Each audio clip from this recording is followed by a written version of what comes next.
सुप्रभात बच्चों, हमारी हिंदी की कक्षा में आप सबका स्वागत है। आज हम लोग हिंदी व्याकरण में संवाद लेखन पढ़ेंगे। हम जानेंगे संवाद लेखन क्या है, इसका प्रयोग क्यों करते हैं। तो चलिए हम लोग समझते हैं संवाद क्या है। वक्ता यानी बोलने वाला, श्रोता यानी कि सुनने वाला। वक्ता और श्रोता के बीच में जो बातें होती है ना बच्चों, वही संवाद कहलाती है। ठीक है, अब हम लोग समझेंगे संवाद लेखन किसे कहते हैं। संवाद, वाद मूल शब्द में सम उपसर्ग लगाने से संवाद शब्द बनता है, जिसका शाब्दिक अर्थ बातचीत करना होता है। जब दो या दो से अधिक लोगों के बीच होने वाले वार्तालाप को लिखा जाता है ना, तब वह संवाद लेखन कहलाता है। संवाद लेखन काल्पनिक भी हो सकता है, हम अपनी कल्पनाओं से भी सोच सोच कर लिखते हैं, और किसी वार्ता को यानी बातचीत को ज्यों का त्यों लिख कर भी भाषा बोलने वाले के अनुसार थोड़ी थोड़ी भिन्नता आ जाती है। अब हम जानेंगे संवाद लेखन कितने प्रकार का होता है। संवाद लेखन 4 प्रकार का होता है। सामान्य संवाद, औपचारिक कार्य व्यापार के लिए संवाद, विचार व्यक्त करने वाले संवाद, भावनाएं व्यक्त करने वाले संवाद। समझ में आ रहा है आप लोगों को? अब देखिए, अच्छे ढंग से बोलने वाला सदा दूसरों को प्रभावित करता है, और इसी बातचीत यानी मुंह से बोली जाने वाली भाषा क्या होती है? मौखिक होती है। तो जब इस मौखिक भाषा को लिखित रूप दिया जाता है तो उसे संवाद लेखन कहते हैं। संवाद लेखन से ही लिखने वाला लेखक का देखा जाता है कि उसे भाषा कौशल कितनी आती है, उसे भाषा में कितनी कुशलता है। छोटी छोटी कहानियों, उपन्यास, सिनेमा, सीरियल आदि में हमें संवाद की महत्ता देखने को मिल जाती है।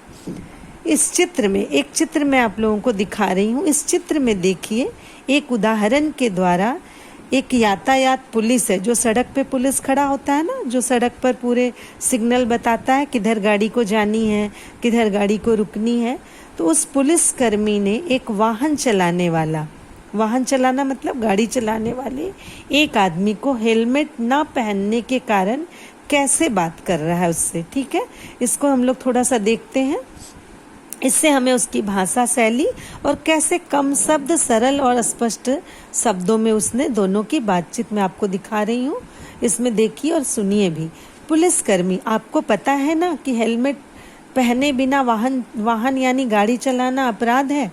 गाड़ी चलाने वाला जो वाहन चालक है वो बोलता है, अरे सर, मैं तो हेलमेट लगाए बिना कभी घर से नहीं निकलता, आज बस जरा सी भूल हो गई।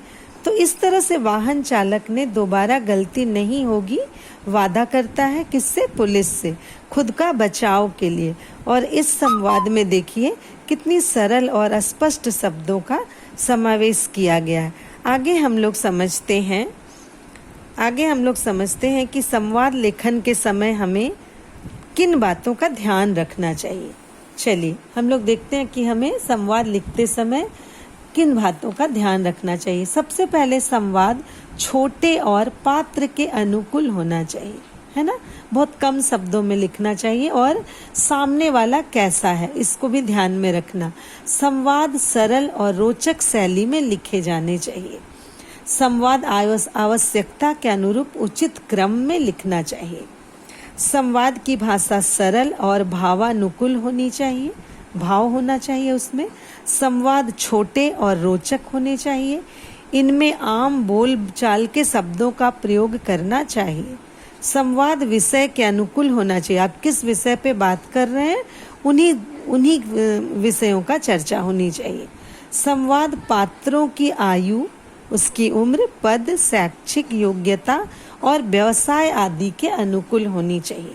अब समझ में आ गया कि संवाद लेखन क्या होता है, कैसे लिखते हैं, संवाद का लेखन का प्रयोग कैसे करते हैं।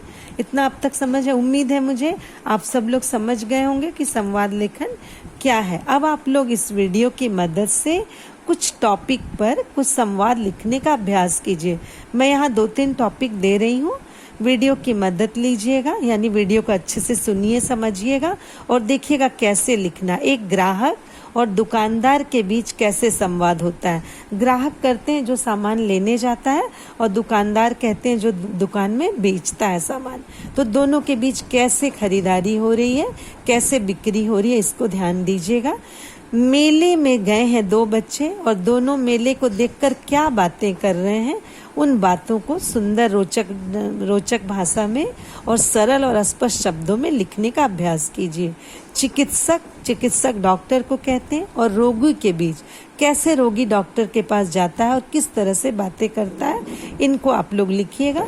तो मुझे उम्मीद है आप सबको बहुत अच्छे से समझ में आ गया होगा संवाद लेखन क्या है। ठीक है, वीडियो को अच्छे से देखिएगा, सुनिएगा, समझिएगा, हाँ, और इसे लिखने का अभ्यास करिएगा। आप जितना लिखकर देखेंगे बेटा नई टॉपिक पर, उतना अच्छा आपकी भाषा शैली सुंदर होती जाएगी और लिखने में रोचकता आएगा। ओके, समझ में आ गया आप लोगों को। Good bye children, thank you.